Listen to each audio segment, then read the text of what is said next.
Merci, Monsieur le maire. Mes chers collègues,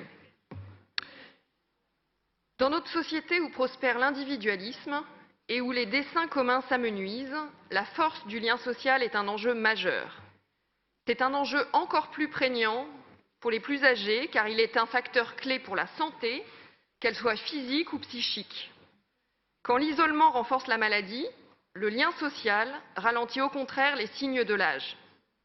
Paris compte 470 000 personnes âgées de 60 ans ou plus, soit près d'un cinquième de la population, dont les besoins particuliers appellent des réponses dédiées en termes d'hébergement ou encore de mobilité.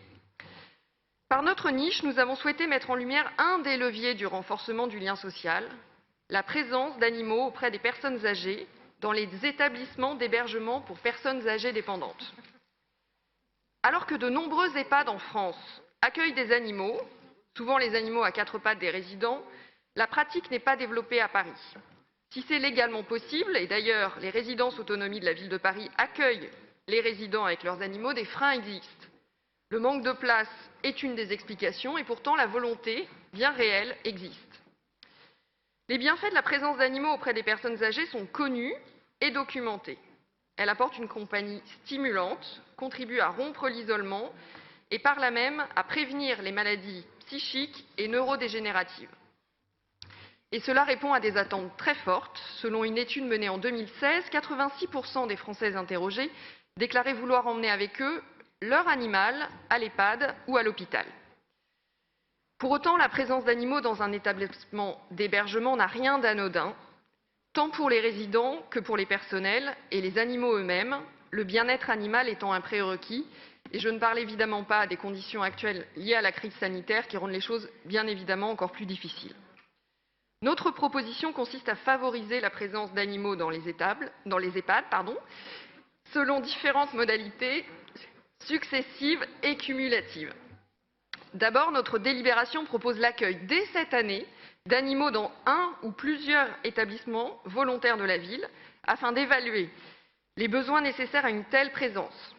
Cette expérimentation donnera lieu à l'élaboration d'un référentiel extrêmement précis permettant d'accompagner l'accueil d'un animal dans les établissements, qu'il s'agisse de l'animal d'un résident ou d'un animal dont l'accès est envisagé pour l'ensemble des résidents de l'établissement.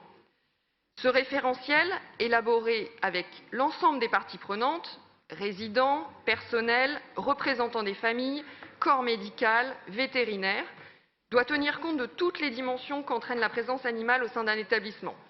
Le confort des résidents, en premier lieu, à travers les modalités de présence d'un animal, type et nombre d'animaux pouvant être accueillis, lieux accessibles, prévention médicale, conditions d'accueil d'un animal avec son maître, recueil du consentement des résidents et ou de leur famille, respect des contre-indications propres à chaque résident.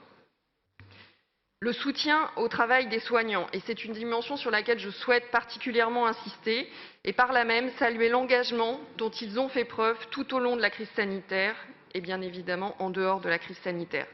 Déjà très fortement mobilisée, la charge de l'animal ne peut en aucun cas reposer sur les personnels, et les responsabilités doivent donc être clairement établies. Et puis, évidemment, les conditions du bien-être animal, qu'il s'agisse de soins quotidiens, la nourriture, le temps de repos, les sorties, que son suivi vétérinaire, des aspects qui doivent être très clairement définis.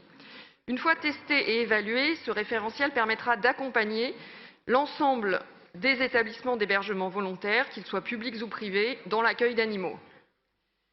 En parallèle, notre délibération prévoit de favoriser l'action des associations spécialisées en médiation animale afin qu'elles puissent intervenir dans les établissements ou permettre aux résidents d'aller à la rencontre d'animaux. Des associations expérimentées et reconnues interviennent depuis de nombreuses années en établissement et les bienfaits sont visibles. Et j'en profite pour saluer Isabelle de Tournemire, la présidente de l'association Parole de Chien, qui est présente cet après-midi. Les associations telles que Parole de Chien font un travail remarquable et permettent via leur intervention de créer des liens entre résidents et chiens au bénéfice de leur santé physique et psychique que constatent d'ailleurs les personnels soignants.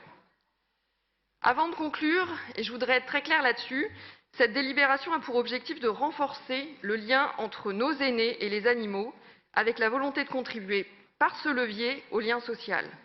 Par sa méthodologie, elle veille à ce que ce dispositif se réalise au bénéfice des résidents, des soignants et dans le plus strict respect du bien-être animal. Cette délibération ne prétend évidemment pas être une réponse à l'ensemble des enjeux centraux liés au grand âge. Enjeux structurels liés à l'accompagnement d'une société qui vieillit et enjeux liés à l'actualité. Une actualité qui révèle des pratiques intolérables et qui, si elles étaient avérées, doivent être très sévèrement condamnées et dont il est urgent de se saisir pour mieux contrôler les établissements, tous les établissements, afin de sanctionner les pratiques inhumaines et mieux les prévenir. Et au-delà de cette réponse urgente et forte, le bien-vivre constitue un enjeu dont la société tout entière doit se saisir. La création d'une nouvelle branche de la sécurité sociale consacrée à l'autonomie et dotée d'un financement de plus de 2 milliards d'euros par an, la revalorisation des salaires, les programmes de lutte contre l'isolement, les congés proches aidants ont montré la voie, mais il faudra poursuivre et renforcer dans cette dynamique, car en l'espèce, on reconnaît le degré de civilisation d'une société à l'image dont elle traite ses aînés, et c'est de cet enjeu dont nous devons tous nous saisir. Je vous remercie.